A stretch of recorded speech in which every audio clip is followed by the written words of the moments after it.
Hey, hi. Hey. So pro tip, if you're like 2 characters over when you're tweeting about your panel, see if you have any ands that you can change into the and symbol. Tune in for more tweet tips later. But first, that's a lot of lovely people out there. Thank you for coming. Woo.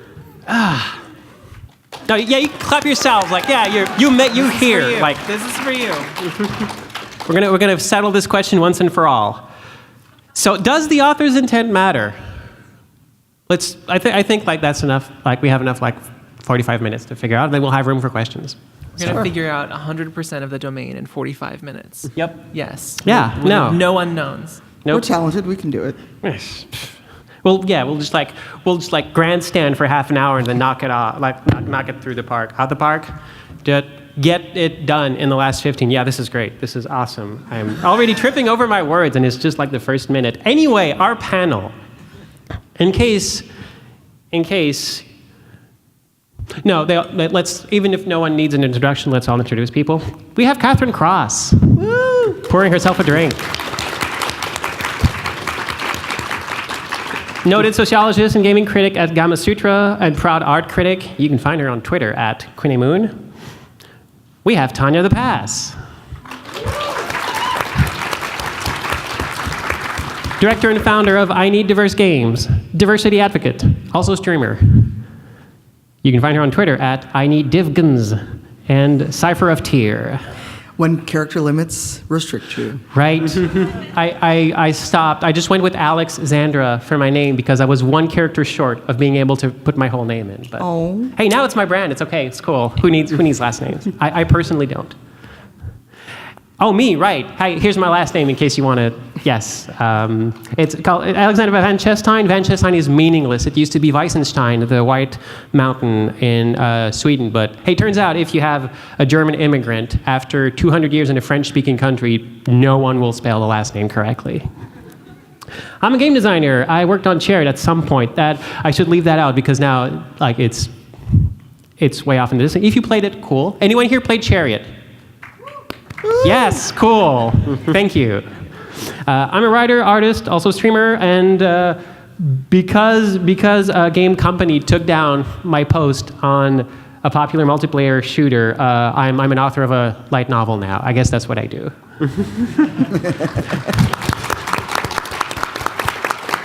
Turns out spite is a really good motivator to write 20,000 words in a week. And we have Samantha Kalman.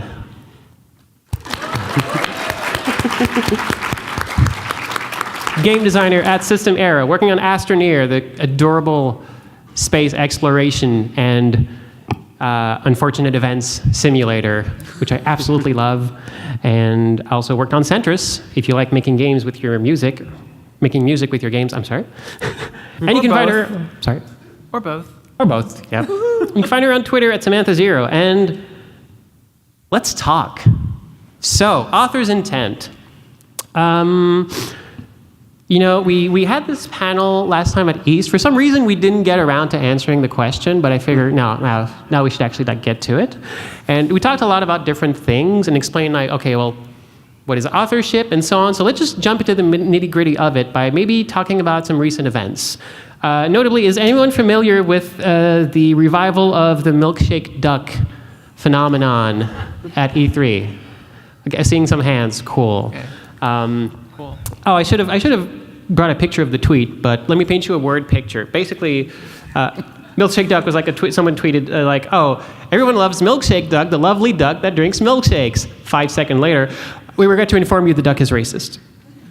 And basically, it's become, oh, this is really cool because at E3, what happened on the anniversary of that tweet was like, oh, there's this really cool cyberpunk games, 2D, 3D. This is nice. This looks awesome. And yeah, who made it? Oh.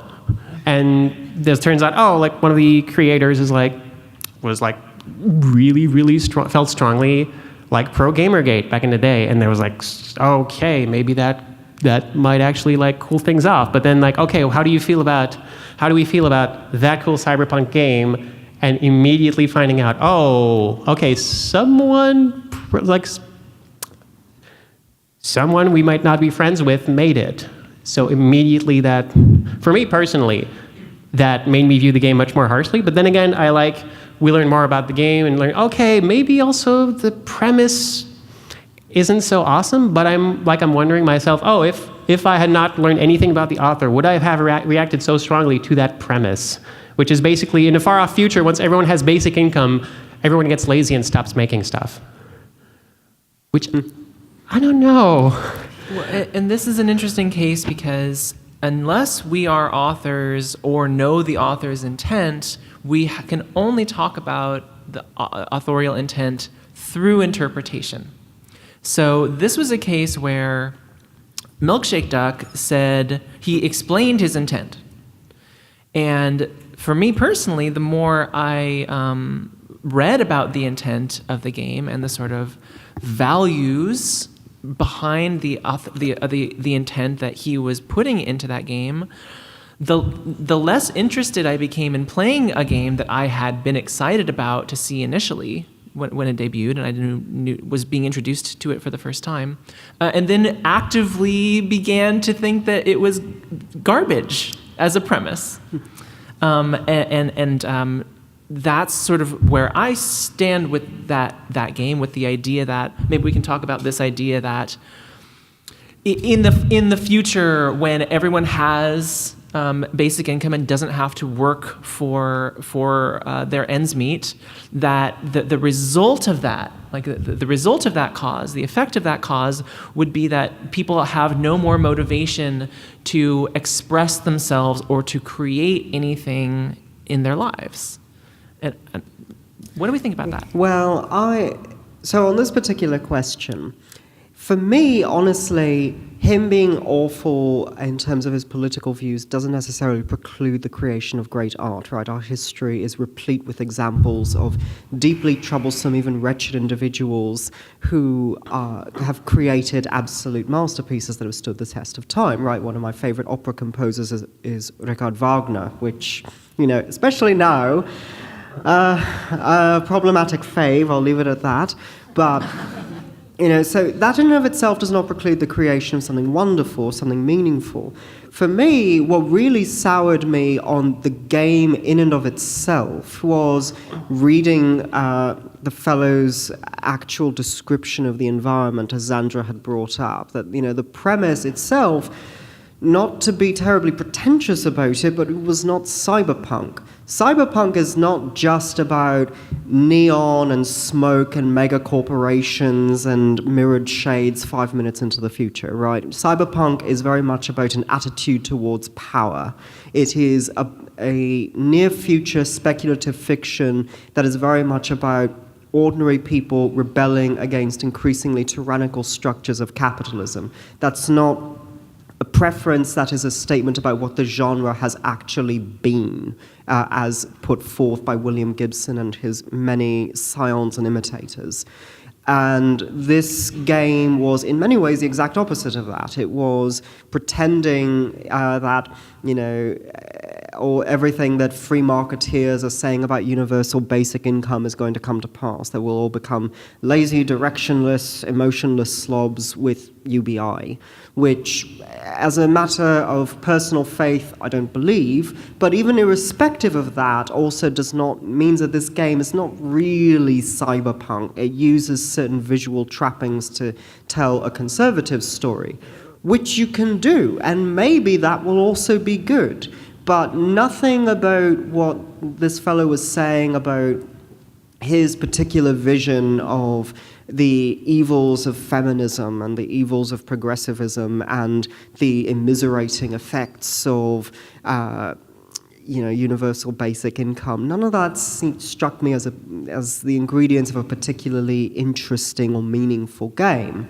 That was just a matter of my personal opinion, I freely admit. But my point here is that it wasn't just his personal views being that soured me on the game. It was the substance of the game that he himself laid forth in interviews. So I would be prepared as an art critic for the possibility that a person with terrible views who supported the destruction of the lives of people I cared about would nevertheless be capable of producing good art. I just thought that on the basis of what he had said about his own game, that this was probably not going to be terribly worthwhile. So that's my feelings on that particular duck. Ducks are good for confit. Well, I find it interesting because a lot of time, for me, I was unaware of the meme for quite a while, thankfully. But what it made me think of is when you talk about someone and something they did years ago or even last year, 6 months ago, and whether or not they've shown personal growth, and you talk about it, the first thing that comes up is, do you know they said a horribly racist thing like 10 years ago in high school or what have you? And it immediately destroys any credibility. No, because that shows to me that you are not allowing someone to grow. And this is to say not everyone can grow. We've seen it many times.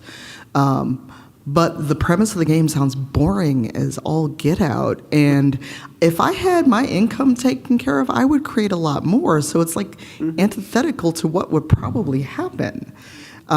So, the game unto itself would not interest me. But, has this person grown? Have they not grown? And, do we immediately cut them off because of you said shitty things a year ago? Probably, because I'm that kind of person. But the intent didn't matter because that intent is now tarred with past actions. It's also worth mentioning that this setting wasn't communicated at all in the reveal of the game, and so and I was lucky enough to be in the Xbox press conference or the Xbox event and saw the trailer get debuted there, and was struck by the visual style of this thing. And the more I learned about it, the less interested I became in, because I also share this fundamental disagreement with comfort diminishing creativity, right? Like creativity and people's creative energy is something that's really, really important to me in my life. And I've found that the number one barrier that I've experienced, and I can extrapolate out to other people have experiencing, that the number one blocker of creativity is trying to get by, trying to get your ends meet. And the stress of having been an independent game developer for 3 years, the stress of figuring out how to pay your rent is the number one detractor from being able to sit down and work on the thing that you care so much about and want to share with people. Mm-hmm. Yeah, I'm here right now mostly because through Patreon and Twitch and stuff, I have enough income that I'm able to do this. If I had a full-time job, I would not have the energy, anything to do anything else, which is that's a me thing. But yeah, I feel strongly about that. I'm a huge proponent of what if just the lowest bar was all your needs are met? I think that's pretty cool.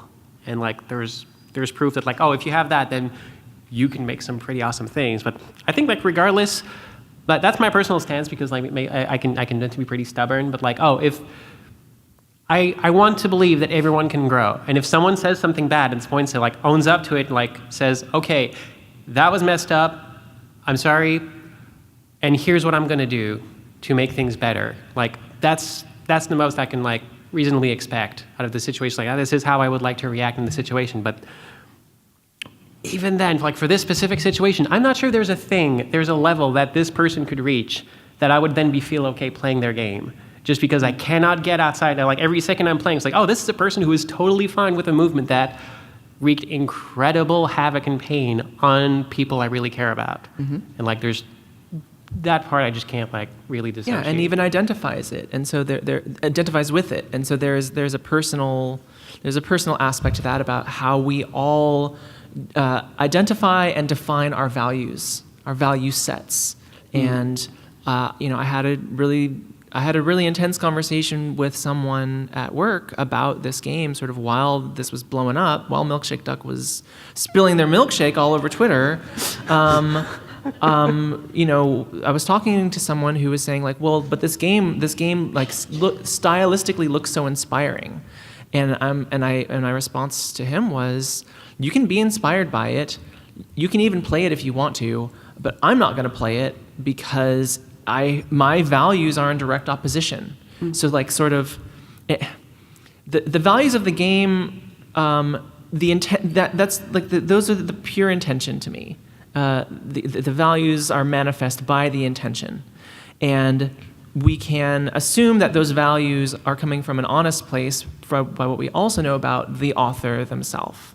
So sort of knowing that and knowing that it's something that I will feel better about never playing because it conflicts so severely with my personal values that I feel better never playing it. And I don't care how colorful or like how many cool camera moves it does or how many pixels there are in 3D space because I think that the premise is offensive. And that's a case for me where the intent behind that game actually helped me find solidity in my feelings about it. Oh, that's a really good way to look at it. Like, oh, will this make me feel good or not? Which option, playing it or not playing it, will actually make me feel better? I hadn't thought about it that way, but we should feel good. And I would add also, sort of pulling it back to the organizing question of this panel, like, does the author's intent matter? Well, we'll get firmer answers to that question in this particular case once the game is released into the wild, because, of course, once that happens, there will be the inevitable drift from the mooring of intention that happens with basically every work of art, as we'll discuss with some of the other examples that you have planned. That the simple reality of the matter is that once it's out there in the water, people will remix and reinterpret the story, the plot, the characters in ways that are fascinating and intriguing and drift well beyond what the author probably intended. And so that raises the question of what is real, what is legitimate about this work of art, right? Which one can ask about the way that transgender women have appropriated and reinterpreted classic video game characters like Birdo or Poison, right, whose origins and whose strangely written connections to the trans community have inspired this wholesale adoption of them that far exceeds the intentions of the authors or the studios that own those characters.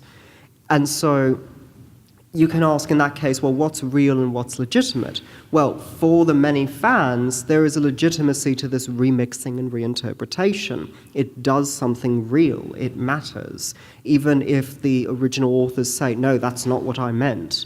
Well, we now have our trans characters and mascots, and you can't police our minds and take that away from us. Similarly, who knows, maybe this cyberpunk quote-unquote game will nevertheless inspire some reinterpretations that are fascinating and interesting and far exceed this person's meager intentions. And so for me, the final answer, if there is one, is that the author's intentions do and don't matter. That there is a point where once the community sort of takes ownership of the intellectual property in terms of their understanding of it, what it means to them, there's a point where the author's intentions become secondary and where they no longer dispose of the ultimate power that they did at the stage of proposing the game, say. Yeah, and on that exact subject, let's talk about the Gerudo situation. Everyone here familiar with a little game called Breath of the Wild? Cool. To sum it up, there's, for folks who haven't played or haven't made it to this point... Minor spoilers. You're right. Spoilers ahead for Breath of the Wild. Sorry. Once you get to the desert area where there's the Gerudo folks who are there, you learn you need to, for some reason, plot reasons, you need to go to, is that Gerudo Town, Gerudo City? There's a city, and it's like it allows only women inside. So Link, everyone like says, no, you're a dude, you're not coming in here. And then you get a cutscene, then you're dumped on the front door. But folks then say like, yeah, I can't get in there, but I heard there's someone who can like hook you up with like something. And basically you go through a quest chain and you find out there's a person who will sell you an outfit, like the traditional ladies' outfit of the Gerudo. And then once you dress up that way, you can go into Gerudo Town, no problem. And then cool, you can like go do the quest and everything. And there's like the character who sells you these clothes are like, there's the presentation is not like ideal, and this is like, it's hard to describe this without like bringing my own interpretation and opinion of this, but basically I believe this character is referred to as a man by everyone, but once you meet them, they're clearly dressed and presenting as a woman, and they give you the stuff. And then at the end, there's like, a tiny little bit of a cutscene where there's a gust of wind, and then you see behind the veil, there's a bit of a beard. And like, oh, ha ha, it's and like kind of like played it off as a joke. And then from that point on, you have the clothing, you're free to go. And as soon as you get to Gerudo Town, everyone says you like, hi, oh yeah, totally, come on in, you're fine. So that was the thing. And then just straight up, like, That's the situation. That's the situation. So like, I have opinions about this. We but, only have an hour. All right, fair enough. But what is your opinion? So how do I want to respond to this? I think that a lot of people who take issue with the Gerudo situation do so from a trans positive perspective, which is that gender is an identity, not a biology, and that the game really represents people. The game is rooted in this sort of biological differences between the binary of men and women in order to gatekeep characters of the male sex out of this town. And so when we see this character, and I forget their name, and I don't remember if we ever get a chance for them to provide their own pronoun. I don't think it's given. But the sort of presentation of this character is masculine build and feminine clothes and sort of feminine gesticulations and feminine vocal patterns in a male range and in a masculine vocal range, and so it from the perspective of gender is an identity, it is very disrespectful. I'm a little bit more forgiving about it. And for anyone that doesn't know me already, I'm a transgender woman. I transitioned starting about 10 years ago. And I also studied a little bit of Japanese, and I've also lived in Europe. And so I've been able to sort of receive different cultures' perspectives on gender in a way that I really appreciate. And so the first thing that makes me more inclined to say that this representation of this character and their representation is okay is that in the modern conversation about transgenderism as an issue of identity is that we've sort of left cross-dressing behind. And there are definitely cross-dressers in the world. Short anecdote, when I was living in Denmark working at Unity, I was looking for a trans community and I only found a cross-dresser community. So I met a lot of cross-dressers who consider themselves men and live as men, but once a month get together and be women and present as women. And they know that they're men and they joke about it, and they're all very respectful about it. That's that community. But we don't really talk about cross-dressing in the conversations about gender that I participate in. Maybe I'm not looking in the right places. But I think that if we consider this character or interpret this character as a man who cross-dresses and has these beautiful clothes and loves these clothes and wants to sell you these clothes that also happen to provide you access to this place, I think that that's okay. And so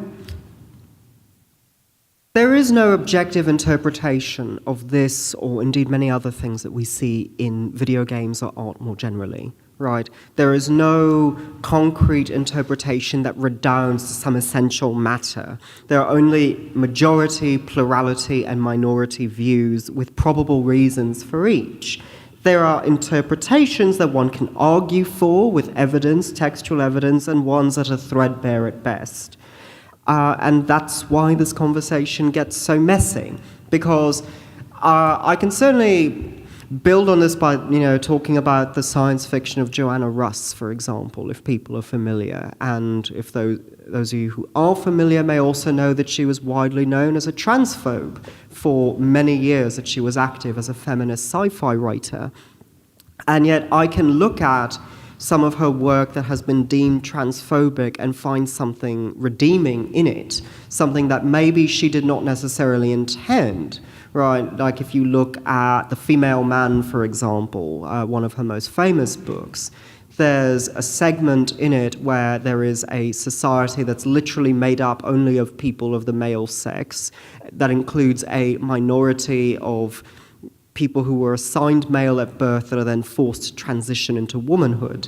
And in examining that minority, Russ means to rather brutally attack transgender women as, parodies and falsehoods and so forth. And yet I could make a very extensive argument that despite that clear intention on her part that she's made abundantly clear in interviews and so forth, that she nevertheless gets at essential truths about how transgender women are treated like all women in society, and that there's therefore an inescapable truth that's oddly affirming that exceeds her intentions, right? That is the power of reinterpretation.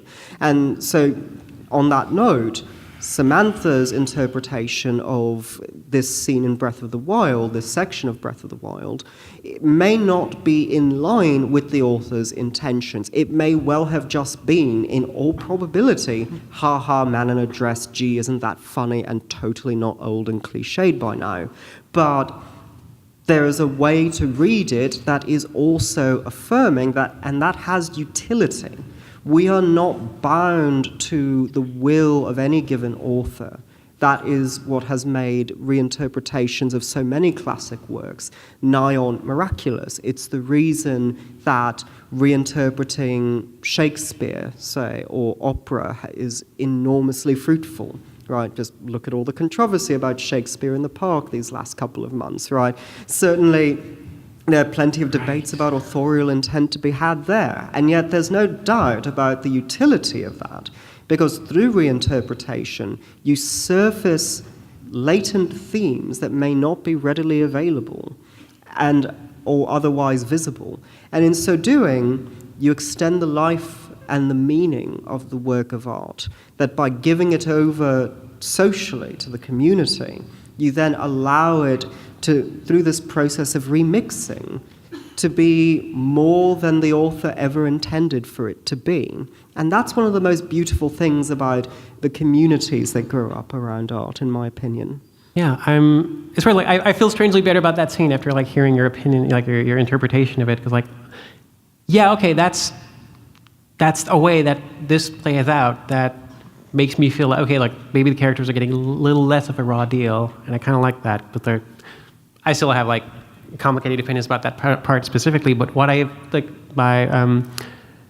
to what you said, Katherine, about this whole reinterpretation thing. One of my favorite things that's come out of this whole Gerudo thing in Zelda is that there's been a lot of push for from a vocal section of the community, which I belong to hey, maybe we could play a girl in Zelda. That would be great. It's been a while, maybe. That's a much bigger issue in my opinion. Yeah, and I do like the concept that everyone's been saying hey, Link's been looking more feminine progressively every single game as we go on. Wouldn't it be hey, Nintendo, it's really not hard, just put a setting in there and and I really like the interpretation of of Link as the fan interpretation of Link as a trans girl in Breath of the Wild, because it makes the whole situation of when you get into Gerudo Town, there are people who clearly know like we say like, oh yeah, like kind of give like nod, wink, wink, like, okay, yeah, I know like you're dressed this way, but it's totally cool. And everyone is nice to you. Everyone treats Link like really well, and in the view of like, oh, Link is a trans girl, then Gerudo Town is the only place in the world where Link is consistently gendered. And everyone else is just jerks. And it does make like, oh, like, yeah, maybe the world isn't like such a great place in that instance, but it does make that town feel really interesting because, yeah, it becomes, yeah, no, it's about like, it's like not about biology, it's about presentation. It's like, yes, this is who you are. Cool, welcome. Let's go to see the shops. And also, we really do like that. At some point, there's like a Goron. Is that the term? The big rock people? Yeah, Goron. There's a Goron merchant in the back who's like, hi, I'm here to sell stuff. Like, I don't know, I heard this place is just for girls, but they just let me in. And like, oh, buddy, like, come on, my DMs are open. Let's talk. But and I really like that interpretation. Even again, like this is probably very much detached from the intent of the original authors. But I do like that. Oh, maybe like now we have people interpreting the works and making really interesting fan fictions of that. Like, oh, we like other people are cool. I am becoming the author now. Like, look at me, I'm the author now. Like, this is what's going on, and I really like that part of that. And there's that whole dissociation between, okay, we're now very far removed from the original intent, but this is a way that I can play something that does stuff I'm not super into, but I can play it and feel validated and really enjoy it. And then again, that answers the question, oh, I can play this and feel better about myself. And I really like that. Yeah, I mean, anything that helps us feel better about ourselves, like feel good about ourselves, like that's a good thing. And yeah. Sometimes we have to like help ourselves get there. But I did want to take a moment to acknowledge and validate the people who were offended by that character, because one of the part of the trans experience is sort of fighting with biology, and any sort of reminder of biological differences between what happens, X, Y, and chromosomes, all that stuff. Not even to bring intersex people into the conversation. Like the reminders create dysphoria, and so I would not want to invalidate anyone's anger at that character. And if I had to guess at the authorial intent for that scene and that character, I would point to the history of, I would acknowledge that it's a Japanese developed game, and point to the history of Japan's different cultural perspective on gender and crossing gender. Yeah, like I said, I mentioned this earlier before the panel, maybe we should get the Splatoon folks to talk to the Zelda devs. So next up, Dragon Age Inquisition. Tanya, you know more about this than me. I never got to that point, sadly. I just got lost in the Highlands. But I'm sorry. Did the bears in the hinterlands eat you? Yes,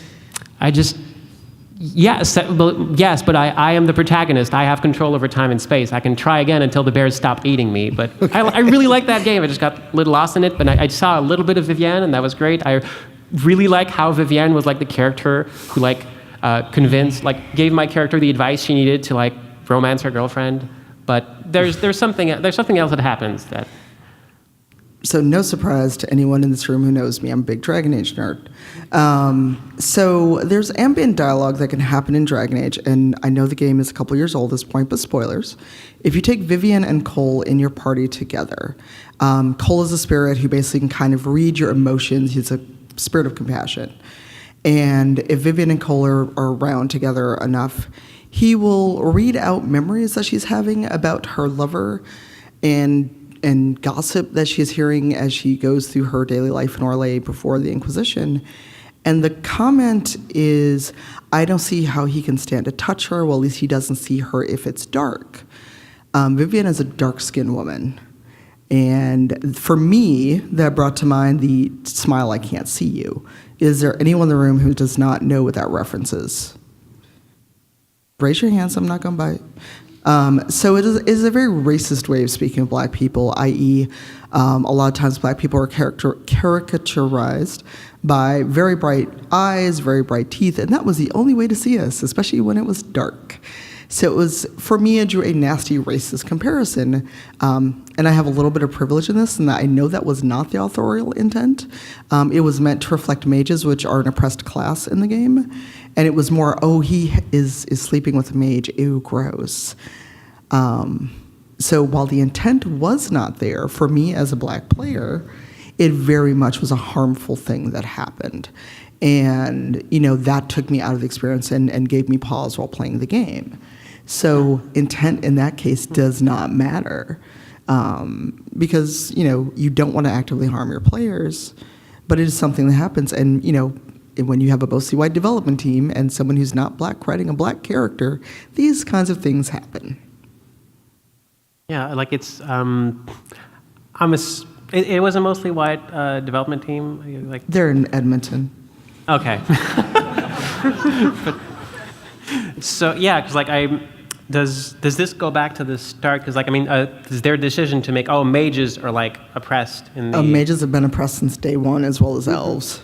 So, yeah, and elves and yeah. Yep. Mages and elves have always been sort of slightly awkward metaphors for real-world oppression. So, extrapolate from there.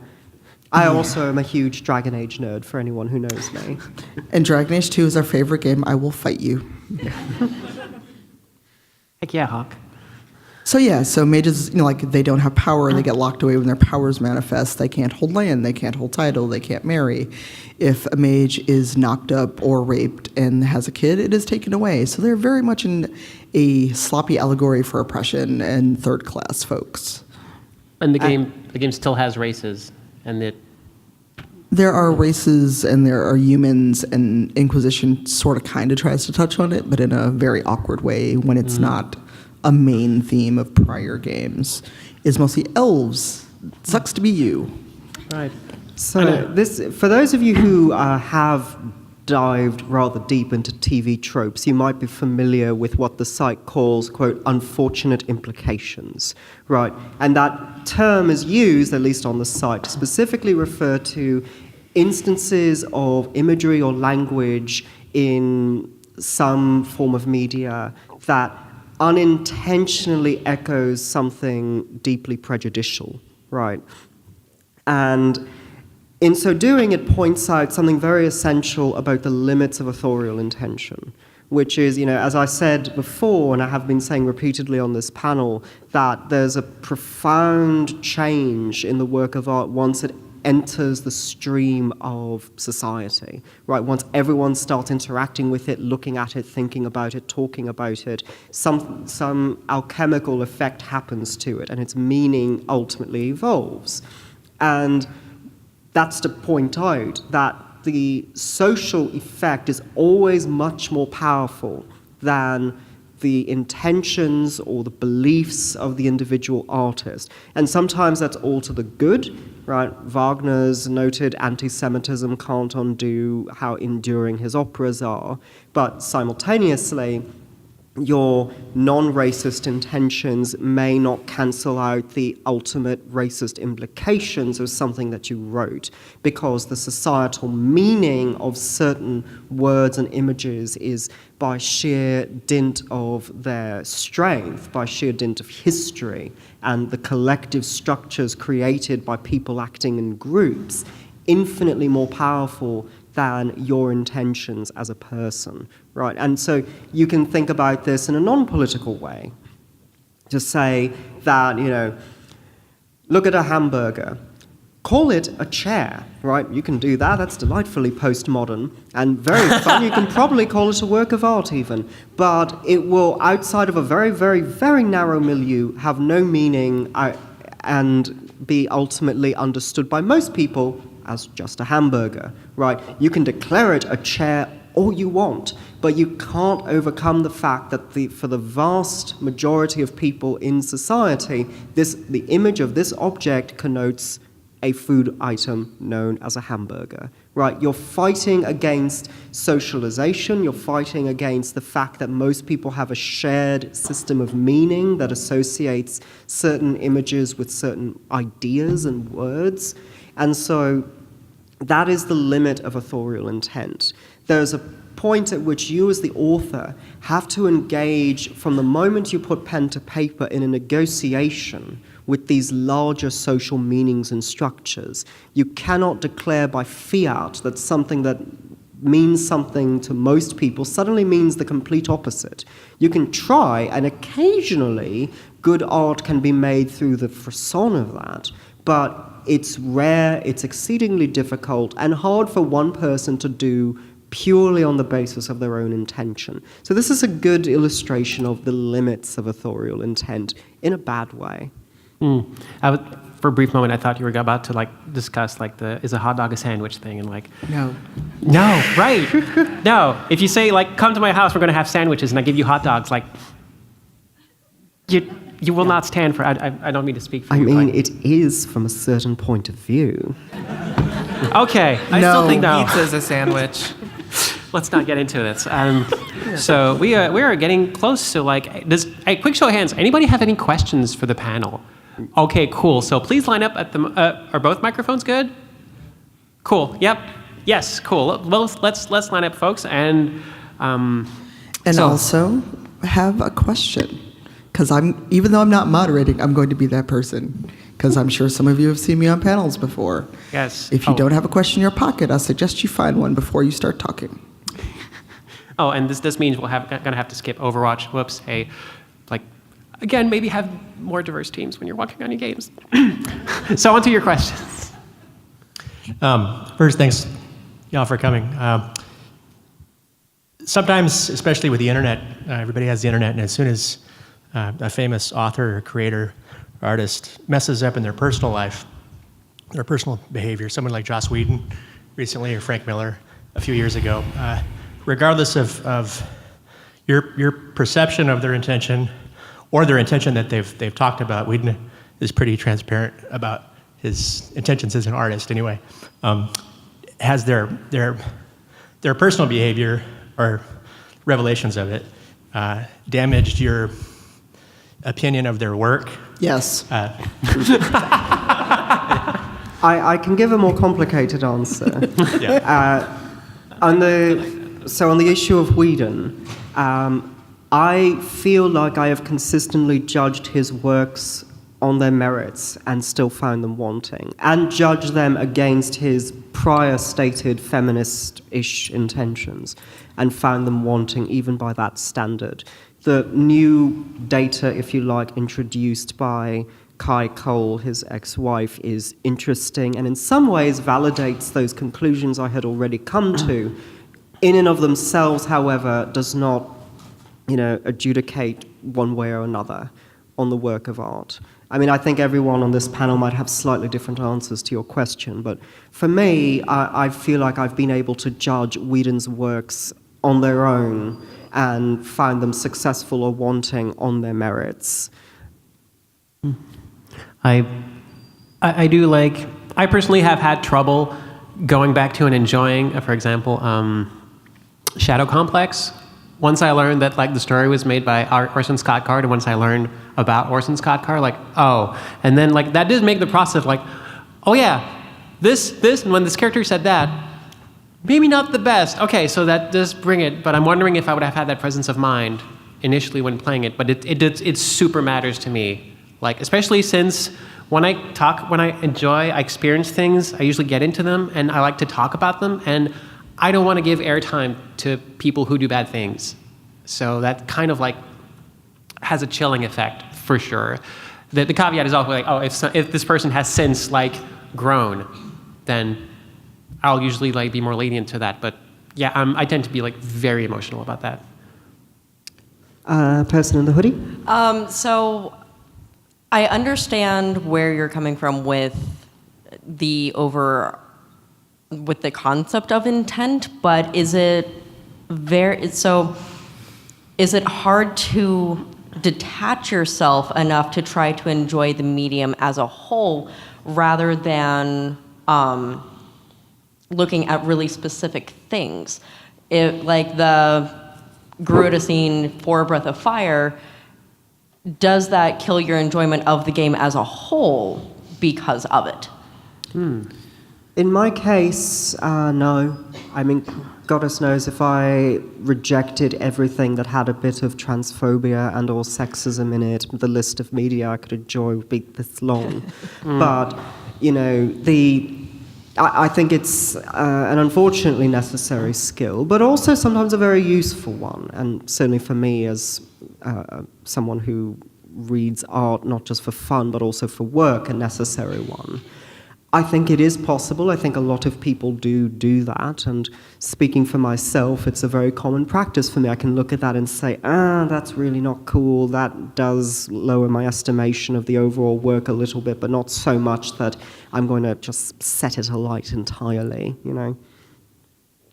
Yeah, the frustration factor is real. I mean, kind of going in blind helps, and then if nothing bothersome comes up, then of course it's easy to enjoy a game or the collection of games as the medium.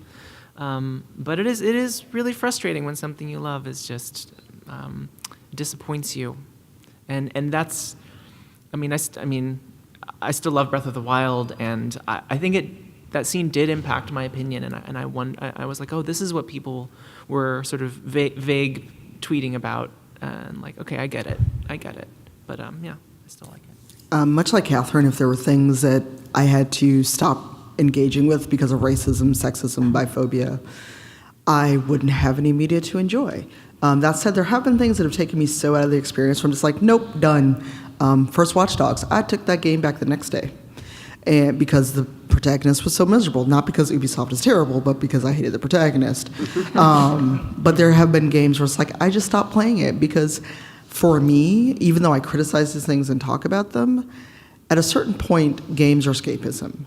And if you have something in there without context, without warnings, you have now harmed me, even though I've given you my time and money. So authorial intent, AAA studio, indie dev, if you harm me as a player, or I know that what you have done is possibly in that work, I can't enjoy it. But that's me. Yeah, I tend to approach. I've used this metaphor in another talk a while back, but thankfully it wasn't taped, so I can use it again. And basically, I tend to be very earnest and sometimes naive with media I enjoy. So I will usually treat it like a meal. Whenever there's a game that's hyped up or something that's attracts my attention, cool, I will eagerly dive into. Like someone's giving me, here's an awesome looking meal. Cool, great, let's go. And problematic content like that is a bit like if someone gave you the best meal of your life, but put a rusty nail in it. So if I'm cool, this is great, this is awesome, at some point it's gonna hurt me a lot because I'm diving in very eagerly. And from that point on, I might just quit it, but sometimes I'll keep going, but I will keep going very gingerly and carefully examine every bite. And that means I'm not gonna enjoy the thing to its fullest because from that point on, I'll have gotten hurt. And I'll know that I could get hurt again. So I put up some defenses and I make sure that, okay. And this resets every time. So for this Zelda, I can, okay, yes, let's go. I had a great time. That point kind of tarnished my experience, but the fan interpretation brought me back and give me a way to, I can feel better about this part and have fun the rest of the way. But yeah, there have been games where that nail was rusty and sharp enough that I said, no, that's it. I'm not even gonna engage with it. And yeah, it varies, but sometimes it's it's just a matter of do I give my trust again, or have I been hurt too much in that point? And now the next person here. Thank you for your question. Sorry. Yeah, thank you. I'll put this first. I tend to fall on the side that audience interpretation is really all that matters. It doesn't really matter what the author intended. It's what the reader, player, viewer takes away from it ends up being the most important thing. But in that regard, video games add a unique twist in that, unlike movies or books or whatever, where you're just passively consuming, games you're actually playing. You're Okay, making I'm going choices. to interrupt you and ask where your question is because we are running short of time. And My there's a question queue. is, I was actually in the middle of it, but does the innate complexity and interactivity of games change this equation even further towards the audience interpretation side of it? I think it does. My general take on it, on intent in art and politics, is that intent is not God, certainly, but intentions are data. They inform you, they give you something substantive and useful on which to hang your interpretive hat to one degree or another. And so they retain a certain amount of utility that is always worth keeping in mind. And they do exert a certain amount of power, even in the realm of video gaming. The direction of your question, I think, was getting at something important, which is that, yes, indeed, the interactive nature of games and the fact that we are, as players, very literally and directly invested in the constitution of this art, because it doesn't exist without us playing it, can change the balance of matters to a certain degree. But also, interactivity is not limited to gaming, right? There's a whole genre of modern art that is all about interactivity, right? There's something to be said about the relationship of fan communities to films, for instance. Like in the great authorial intent question, who was right about how wonderful Star Wars Episode 1 is, George Lucas or the fans? And I find that funny too, but there's also a serious question in that. Like, that after a certain point, like, the author's intent stops being dispositive. So, long and short of it is, yes, I do think that video games alter the equation a bit, but intentions are data. Yeah, I know there's a point where it matters also for me, because like sometimes like I will watch Yuri on Ice, but a game needs pretty much at this point needs to let me play a lady for me to actually like get into it. So like the interactivity makes a big difference for me. Thank you. Thank you. All right, thank you very much for the talk. So in 2014, Notch sold Minecraft to Microsoft, and since then he's seemed to become a significantly more malicious individual with his online presence anything to go by. However, Minecraft is now in the hands of a completely different team, and by and large seems unaffected by this association. Is there a point and limit when the author's intent stops being relevant, especially in games where dev can continue for going on years or even a decade, depending on the situation? I don't judge Minecraft by its creator at this point, certainly. I mean, I judge him entirely on the basis of his own repugnant words and behavior.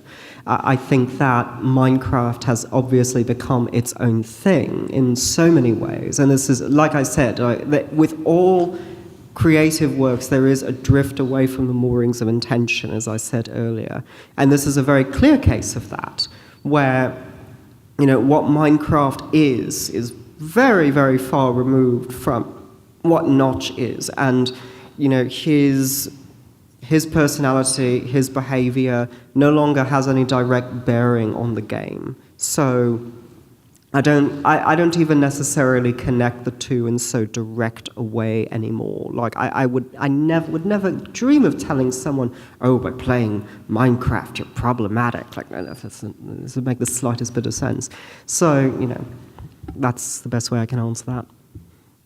Yeah, it's great. Like it's because the author's intent, like in games, often there's more than one person, and like Notch stopped being the one person years and years ago. So yeah, I'm like, it makes me feel better. Okay, cool. There's like different people now who have like claimed this and have pushed it in their own direction. So I feel much better about that. I don't know, it stopped me from playing it. And I also just found it boring, but that's me.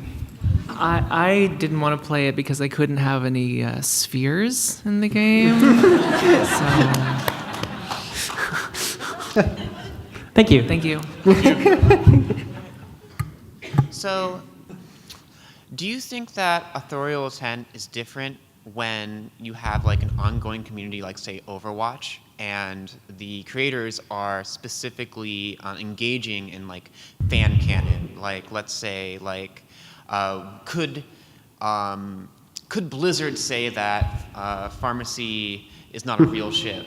Like, do you think that that's something they could do, or do you think that they have to respect that this has become a popular fan canon and now it's like kind of like slowly becoming like more powerful than whatever they want to say about it. I mean, I don't know why they would say that Pharmacy is not a real ship because it is objectively the ship. Yes, I don't yeah. know why they would ever say something like that. But like saying that the sun doesn't rise. What are you talking about? They'd be wrong. They'd just be Yeah, wrong. I mean, it's their game. They can say what they want, but yeah, at this point, if they have shown through Diva liking Mountain Dew and like eating Doritos that fan canon is a thing. Like fans have now a share of the authorship. So hey, maybe they're not the only like people talking about this. This also gets into an interesting point, which we may not have time to address really, but like part of making art is giving it away. And like what like you have to like, it can no longer, at some point it can no longer, what you're making, even if you're making it by yourself, it can no longer be yours, and it has to be gifted, it has to be given.